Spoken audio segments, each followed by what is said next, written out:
निधी संकलनात सोलापूर जिल्ह्यानं राज्यात सर्वोच्च कामगिरी केल्याबद्दल जिल्हाधिकारी कुमार आशीर्वाद आणि जिल्हा सैनिक कल्याण अधिकारी मेजर मिलिंद तुंगार यांचा राज्यपाल आचार्य देवव्रत यांच्या हस्ते सन्मान करण्यात आला।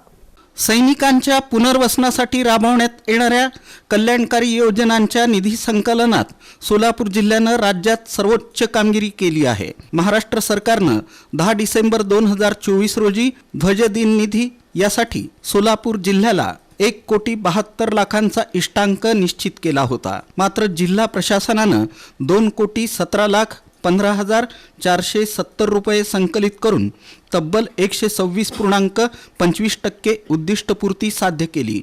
या उल्लेखनीय कामगिरीमुळे सोलापूर जिल्हा हा पुणे महसूल विभागात अव्वल ठरला आहे। राजभवन मुंबई इथं आयोजित राज्यस्तरीय ध्वजदिन निधी संकलन शुभारंभ कार्यक्रमात जिल्हाधिकारी तथा ध्वजदिन निधी कल्याण समितीचे अध्यक्ष कुमार आशीर्वाद आणि जिल्हा सैनिक कल्याण अधिकारी मेजर मिलिंद देवदत्त तुंगार यांना राज्यपाल आचार्य देवव्रत यांच्या हस्ते प्रशस्तीपत्र आणि स्मृतिचिन्ह प्रदान करून सन्मानित करण्यात आलं।